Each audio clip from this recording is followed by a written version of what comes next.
Assalamualaikum warahmatullahi wabarakatuh.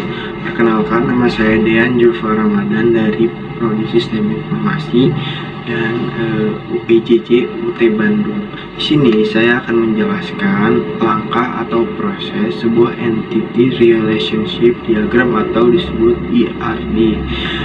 Ya, saya akan menjelaskan jalannya ERD sesuai dengan soal yang tutor berikan, dan saya membuatnya di aplikasi Draw.io. Oke, kita lanjut ke videonya. Contoh kasusnya yaitu sebuah rumah sakit memiliki banyak dokter. Setiap dokter mempunyai banyak pasien yang harus ditangani. Pasien harus terlebih dahulu mendaftar pada bagian administrasi dengan menyerahkan data dirinya. Data pasien yang telah terdaftar akan diserahkan kepada dokter untuk diperiksa.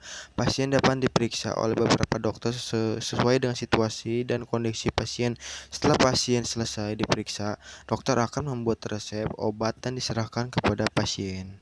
Oke, sebelum saya menjelaskan ERD yang telah saya buat, saya ingin menjelaskan bentuk atau diagram yang saya pakai dalam membuatannya.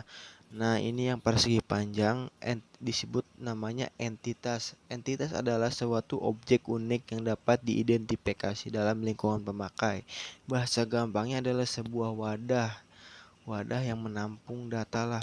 Nah, kalau yang bentuk bola ketupat itu disebut relasi. Relasi menunjukkan adanya hubungan di antara sejumlah entitas yang berbeda.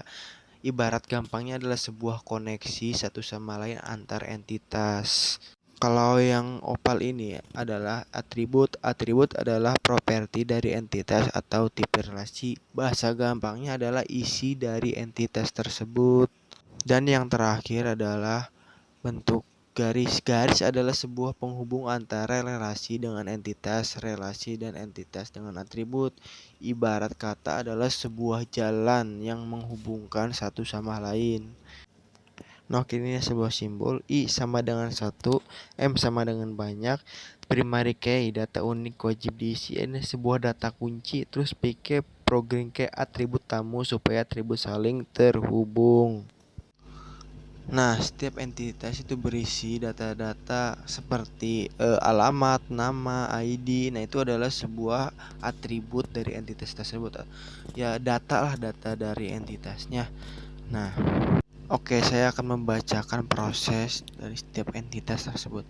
Oke, satu pasien memiliki banyak data pemeriksa administrasi. Banyaknya administrasi berasal dari satu pasien.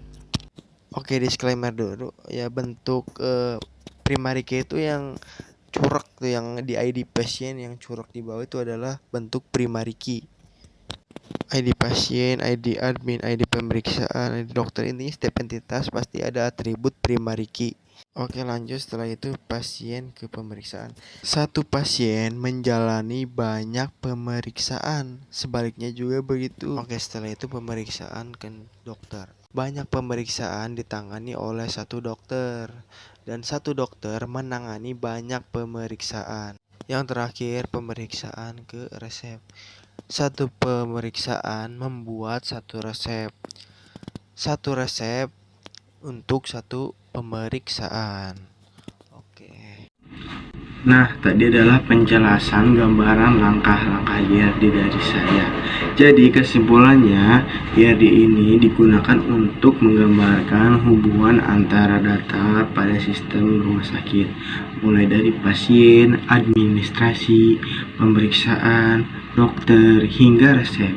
Dengan adanya ERD, struktur database menjadi lebih jelas dan memudahkan dalam pembuatan sistem. Sekian penjelasan dari saya. Mohon maaf bila ada salah kata. Terima kasih. Wassalamualaikum warahmatullahi wabarakatuh.